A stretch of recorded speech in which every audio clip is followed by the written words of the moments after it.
Good afternoon, everybody. I am Captain Jim Palmer, the Dream Business Coach. I'm the founder of the Dream Business Mastermind and Coaching Program, creator of No Hassle newsletters, author of these 6 amazing books that you can get for free. I'm going to tell you how to do that at the end of the show. Most importantly, I am the host of Dream Business Radio, now in its 10th year. This is episode 546. What a great number, Adrian. My very special guest today is Adrian Moreno. How are you doing today, buddy?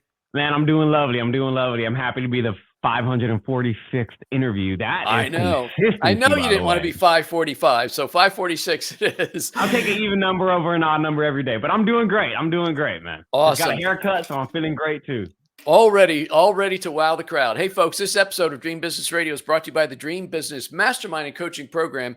If you are an entrepreneur or small business owner who wants to grow a more profitable business faster, who doesn't want that? And especially if you want to learn from somebody on how to create multiple streams of revenue in your business, you want to be part of this extraordinary virtual mastermind group led by me, Captain Jim Palmer, the Dream Business Coach. You can learn more at dreambizcoaching.com, dreambizcoaching.com. By the way, I published about 3 weeks ago my latest ebook. Oh, look at that. I figured out how to make that pop up. It's called Charge What You're Worth and Work Just 3 days a Week.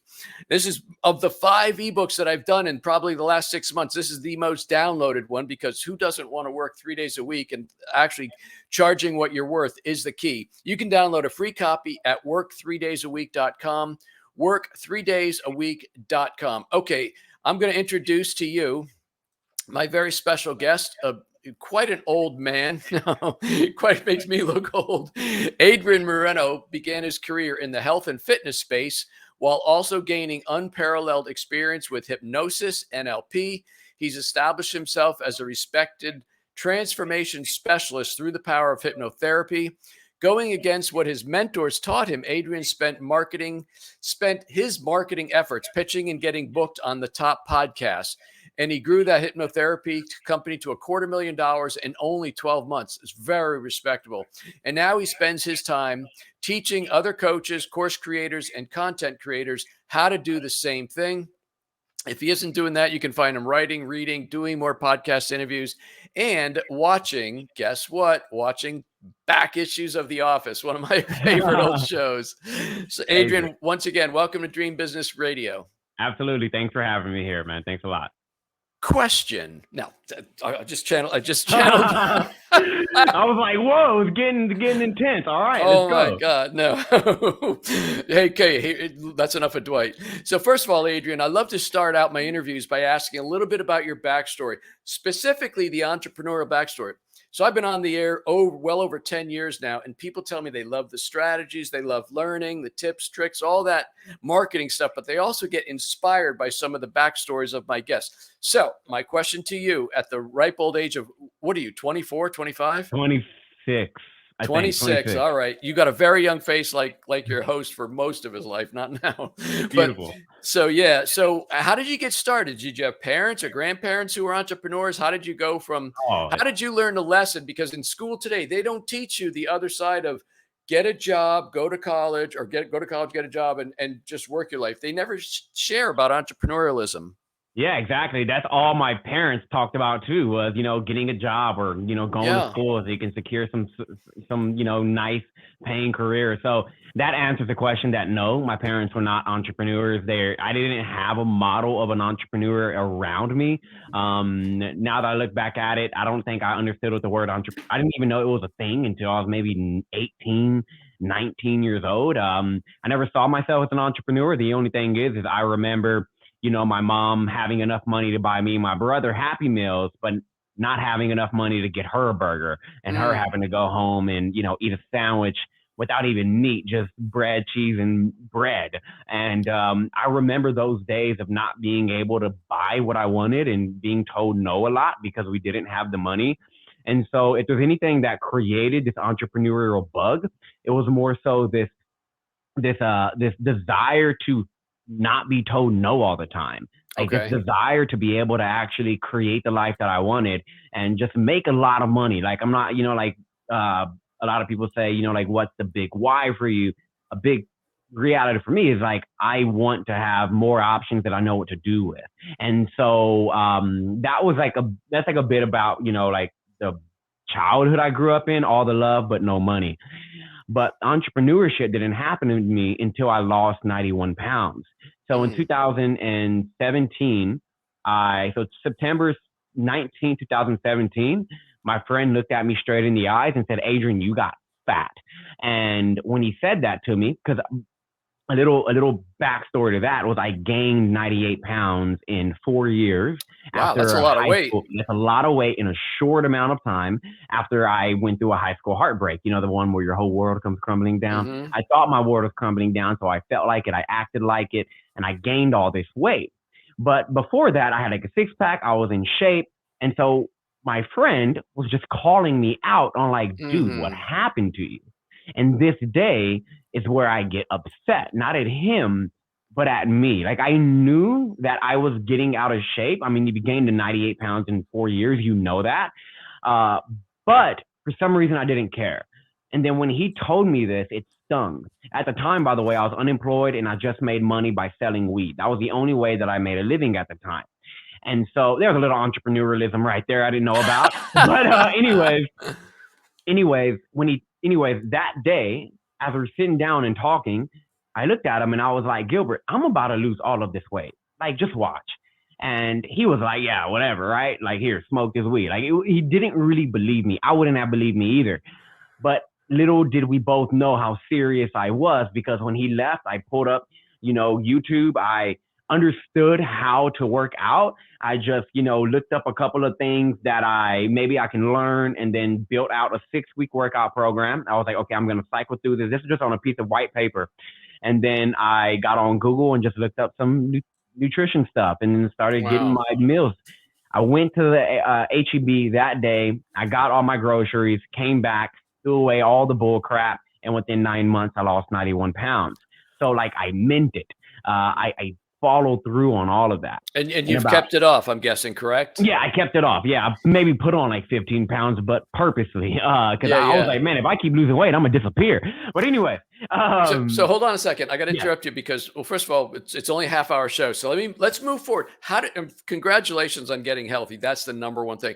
How did you then journey into hypnotherapy and NLP? What was the impetus to learning that? Yeah, so my friend told me one day, I was training all of them in the gym, and I didn't have a business at the time. And he was like, Adrian, why don't you just start getting paid for this?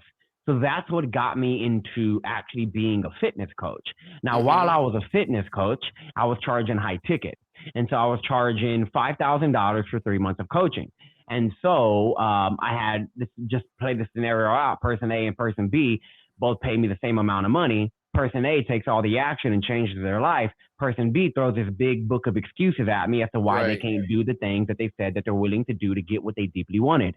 And so instead of getting angry, I get curious and I start asking, what is making this person go to the gym and this person decide to stay home and make excuses and be a sissy? Like, if we're going to be real, I was like, what is it that's causing this to happen? And that question of why do human beings do what they do, or why do they know what to do but don't do it, drove me like insane. I was like, I gotta answer this question. So that's what got me. I just knew one word in anywhere around the brain stuff, and that was neuroscience. Because I thought, if I can understand the brain, maybe I can do some like crazy cool stuff and change their brain and make them get what they wanted and help people get what they want. And so that is what led me to learning about neural pathways. And I was like, oh, so I discovered in like 3 videos, and I was like, oh, okay. So if you want to be different, you have to get these things called neurons in your brain. They're wired in a certain pathway. What you have to do is you have to rewire those pathways. And if you do that, you can't create new neurons, but you can create a new person. You can be somebody different. And I was like, all right, so how do you rewire neurons? And that's what got me into studying hypnosis, because I was studying cognitive behavior therapy. I just noticed the success rate was very low, and it took a long time for success to happen. And so I was like, there has to be something a bit more efficient. And that's when I stumbled upon hypnosis. And that is what got me into hypnosis. So you learned how to do that. And then did you start using hypnotherapy on some of your weight loss clients to help them? And did it work? Yeah, so I just learned how to I self-studied a lot on YouTube, a lot of different books. And then I got into a program by Marissa Peer where she actually certifies you. And I learned her process, and then, kind of just put like this couple of pieces together. And I started telling some clients, I was like, hey, I'm trying this new thing. And one of them was, he wasn't like a drunk, right? He was like very, high achieving and stuff, but he still came home and drank at, like a 16 ounce every day. And he was like, Adrian, I just don't want to have this constant need to put alcohol in my body. And so I was like, hey man, you want to like give us a shot? I won't charge you extra. You're just going to help me like figure this thing out. In my very first session, he stopped drinking alcohol. Wow. And so immediately my brain just, I can do this thing. And I went all in on it. And within about 3 or 4 months, I dropped the fitness aspect of my business and went all in on the hypnosis side of things. I just had a lot more fun. And it was a lot of fun. It was a lot of fun. I'm not going to lie.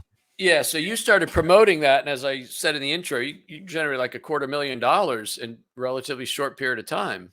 Yeah, exactly. For the first 6 months, that business was dead.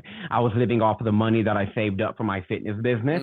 I just wasn't having any success doing the social media stuff, right? Like making the posts, DMing people, adding people. And so I had to figure something out, or else I was going to lose my business. And, I had to figure something out. And so at that point I was just kind of looking to see what kind of strategy could work better. But without really knowing it, I stumbled on it when a good friend invited me to go speak to her mastermind clients. Oh, wow. So she invited me to go speak to these clients. Only 9 of them showed up. But after the talk, 3 of them became clients. And so did you, when you were studying all, rewiring the brain, so to speak, hypnotherapy, it was originally to help your weight loss clients, right? Or your fitness business. Exactly. And then when you got a chance to speak at this mastermind group, was that like your first experience being around other entrepreneurs? No. My fitness business was only targeting fit entrepreneurs. So like I was already working with entrepreneurs. I just realized that that's all I wanted to do instead of doing the fitness aspect of things. And so this was my first time doing a talk where I actually knew how to speak, because I learned this framework of how to speak in a way that sells without pitching still. And so I did that talk. 3 of them became clients. That was 3 out of 9. That's a pretty high conversion rate. And that was $15K for me that after that talk, and money that I desperately needed. And that's when the epiphany hit me. And that epiphany was, instead of marketing directly to your consumer, why don't you find the people that in the organizations that already have gathered the crowd, like a big audience of your consumer, and only market to them and then be endorsed by them. And when that epiphany happened, I was like, how do I get in front of more audiences? And that's when I realized, 68% of business owners, according to HubSpot, listen to podcasts, and that's only going to grow. So if I get on podcasts, they're kind of like masterminds. They have a leader and then an engaged audience, and the listeners. If I get on enough of these things, I'm never gonna have to worry about clients again. Yeah. And that's exactly what the epiphany was that led me to saying, okay, let me figure this thing out. Well, that's pretty astute for 26 years old. So I want to jump to the podcasting part, but one more question. So working with entrepreneurs, what did you see as the number one, or maybe the top 3 mindset hurdles, challenges that needed to be rewired? First and foremost is knowing they're good enough, but not feeling it, meaning they had the actual results to show that they were good enough, but somehow, some way they felt like they were too different, unloved, unwanted, unworthy. That's a very common problem. And so they were just walking around with anxiety all the time or feeling like something was missing.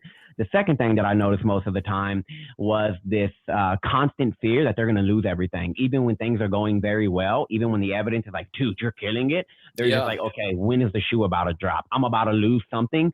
Something's about to go down. Let me have this big look out energy. And then the third thing was really just not feeling certain in themselves, not feeling entirely certain and secure in who they are, not feeling safe to be themselves. I mean, the most successful people who are speakers and authors feel like they can't use their voice the way that they want to, right? And so I would say those were the main things that I was dealing with, or that I was seeing entrepreneurs coming to me with and wanting to work through. Just on average, is it 1 session, 3 sessions, 5 sessions, like 3? Okay. So it depends. about 46% of our clients get exactly what they want in one session. The remaining need up to 3 sessions. I don't do more than 3 sessions. I typically do the job within 3 sessions. Okay. And I don't recommend people see a hypnotherapist for multiple times on end because it's more disempowering than empowering down the line. Okay. It's very, very interesting. Hey, just a off the top question that popped into my head. Did anybody have a problem that you were so young? Like, were you helping 45-year-olds, 50 years old? Like, I was like, my oldest client was a 72-year-old decamillionaire, so very successful. But no, nobody ever had a problem with it because I got results. I was always, hey, you either get what you want or you just ask for your money back, like no BS. And when you're good at what you do, when you're very certain, you overcome people's doubt every single time. And so why would I be intimidated when I'm the solution to their problem or when I have the solution to their problem? So I don't carry like that kind of energy of even. wow, very, very You know. cool. So you mentioned HubSpot as being like, how did you learn about HubSpot? How did you learn about podcasting and guesting and things like that? Yeah. So, well, remember after the epiphany, I was like, okay, now how can I start looking into, well, how can I find more audiences to get in front of? And as I was just sitting there, like, thinking time, really thinking this thing through, I thought, what about podcasts? And that's when I got online and I looked up podcast statistics. And when I looked that up, an article by HubSpot came out and it was like all the podcast statistics you need to know for 2000, whatever the year was. Right. And I went on there. I already knew HubSpot was a thing. Like I saw ads from it and stuff. So I knew it was like this software that, was very good for business. But I wasn't like a follower of them. I just saw that thing. And then when I started looking through the statistics, I was like, oh my God, this is a gold mine, especially right now, because mark my words, one day this space will be played out just like any other marketing channel. And so it was like strike while the iron is hot kind of opportunity. Yep. And so I just went after it. Very cool. So, how did you create your 4-step framework, which we're calling the power pitch? That's how I titled the show. Power pitch process. Talk about the power pitch. How did that come about? So very organically. When I first had this epiphany I first realized, okay, podcasting may be a prime market for me. I went ahead and I bought this course for $97 on how to pitch. And so I sent 40 pitches out, but I got 0 responses. And so I was like, okay, that doesn't seem effective. So I believe in the power of reflecting. And so I stopped and I was like, okay, let me look at why this is not working before I send another 40 pitches out. And then I noticed really quickly as I looked at the pitch, the first line said, hey, my name is blank. There's like a rule that trumps all rules in marketing, and that is nobody cares about you. They only care about what's in it for themselves. So when you start a pitch with, hi, my name is blank, you can turn a lot of people off. So that was the first reason I noticed the pitch wasn't working. The second reason was it was 800 words long. And goodness. In other words, Captain Jim, I'm asking you, hey, I know, you got some things going, but can you do this chore for me and read this book of an email? And so I was like, okay, I got to figure something else. You know what's funny about that? So ahead. My show got featured on one of these services just last week. I have over 110 applications. And if I look at all of them, first of all, that's an enormous amount of time. But imagine if they were all 800 words. Oh my God, dude! Over 110 people want to be a guest on my show. Dang, dude. Well, have fun with that, Jim. Yeah. Anyway, so I was like, all right, let me just scratch this. Let me just say, okay, you know what? I didn't lose the $97. I learned what didn't work. So what else can I do? And so I was like, okay, I got 2 things on my side. I'm a hypnotist and I'm a hell of a copywriter. So I know how to get people to do things. I know a bit about how to get people to do things. So I was like, all right, let me put what I know to the test. And so I was like, okay, number 1 is I have to create an emotional response in them. If I can get them emotional, I got them. Number 2 is I have to be different than every other pitch that they're making. And so I was like, okay, how do you get people emotional? Stories. Stories is like the best way to get people emotional. Number 2, how do you stand out? Well, everybody and their mama and their mama's mama sends email pitches. So instead of sending a text-based pitch, I'm going to send a video pitch. And that's what took. So the first step of the framework is to find your dream 100. And that is finding the podcast that your people are already listening to. When I get done with the podcast, I know that I'm going to get 20 to 30 or even more leads onto my email list that are highly, highly, highly valuable because they're number one, they're in my niche and they are intrigued in what I have to say. So they buy more often. But the thing is, you don't want to get on shows that are just the biggest show possible. You want to find shows that actually have your niche. I've had way more success on a show with 1,000 downloads a month than one with 100,000 downloads a month that was a general business podcast as opposed to getting on a super niche show. So step one is finding that list of shows that your people are already listening to. And the easiest way to do that, by the way, is to ask your email list.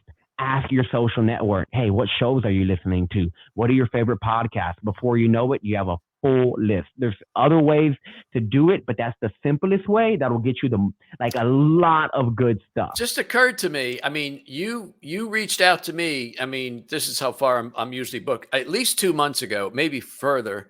Yeah. And I'm pretty sure it was a video. I think I clicked the video, and it wasn't like, hey, I'm Adrian, I'll be a guest. You made the video. You said, hey, Jim, I love Dream Business Radio. Instantly, I'm like, okay, right. And so I just remember that's what you did. It works on you. And so that's why I want people to see is that it works. And so this takes me to, so once you find your Dream 100, this takes me to that power story.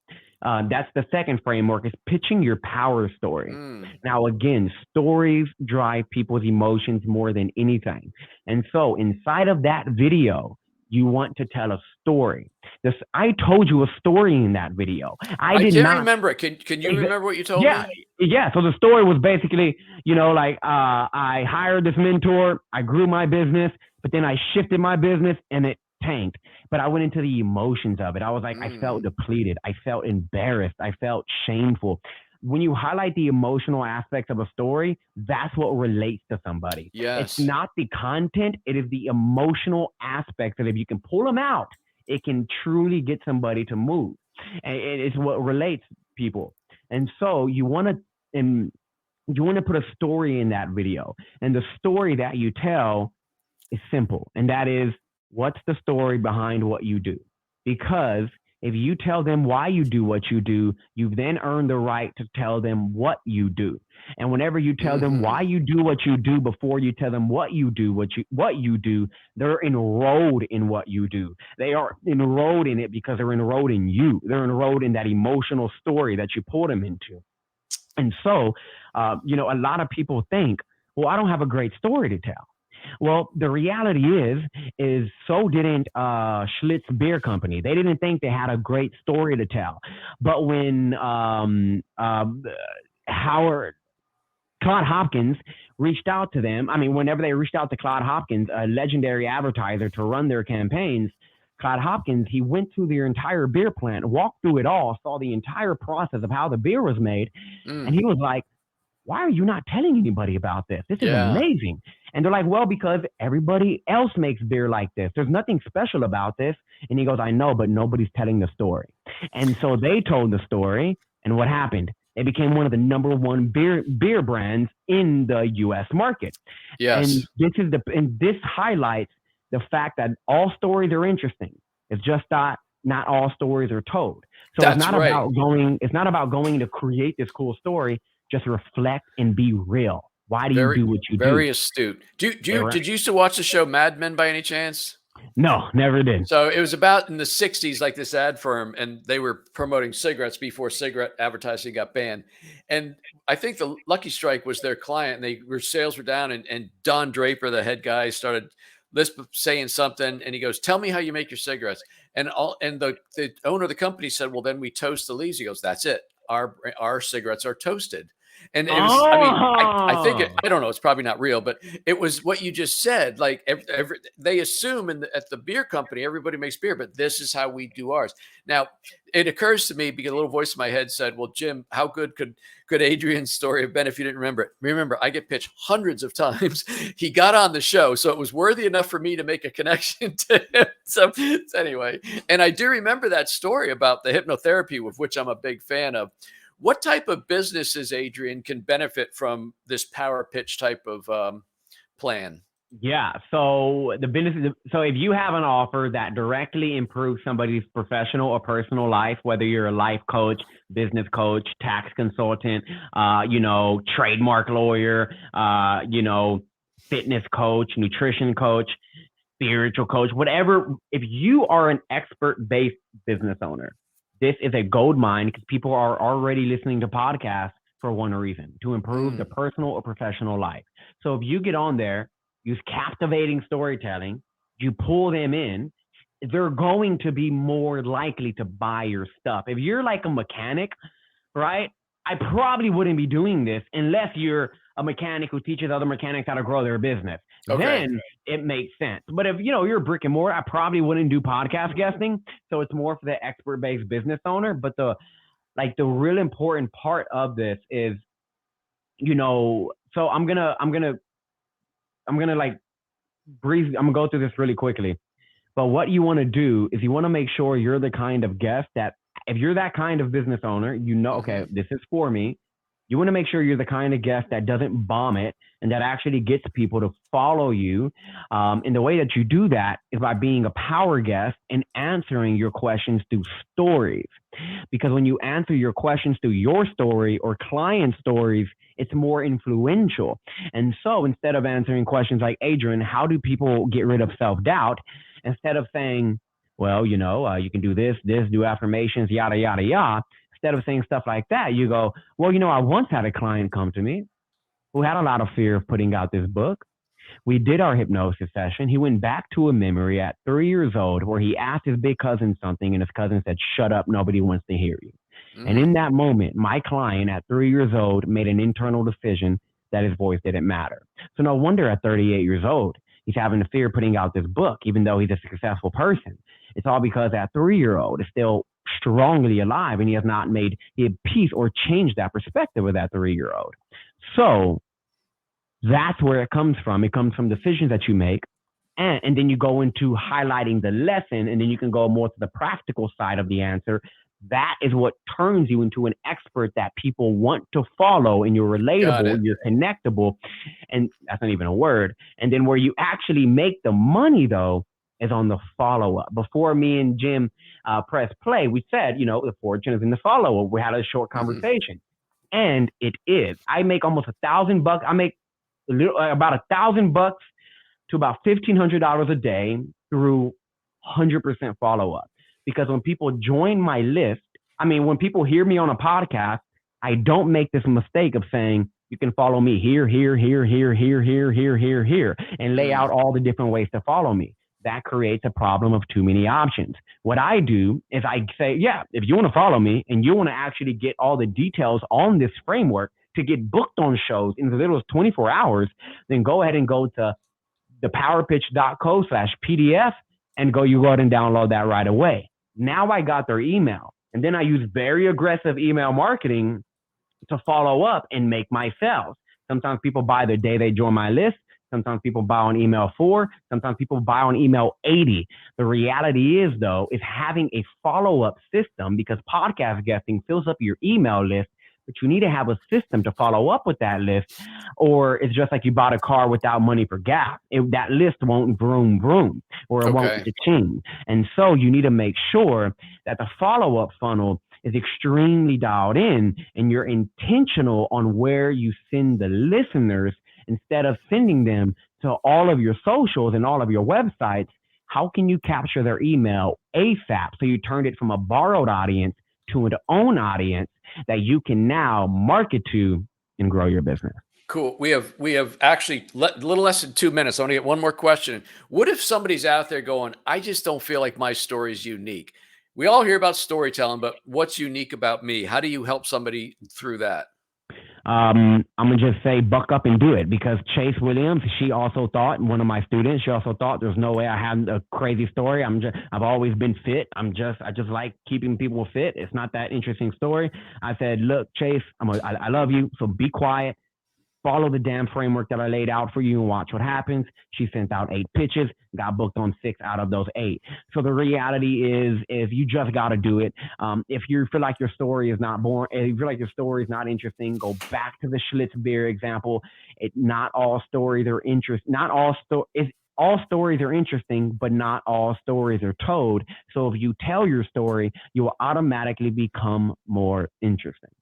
Very cool. How can people connect with you? Here we go. Practice what you preach. Go to thepowerpitch.co/PDF. And what you're going to get is the actual details of this 4-step framework. So you can actually see how it's done. And that way you don't, you can have all the notes there in front of you. But that PDF will show you exactly what you need to do to start getting booked on podcasts in as little as 24 hours and make money from the podcast. Cause that's like my whole thing. So one more time, the URL? thepowerpitch.co/PDF. I'm going to write that down, .co, because I got to put that in the show notes, .co.pdf.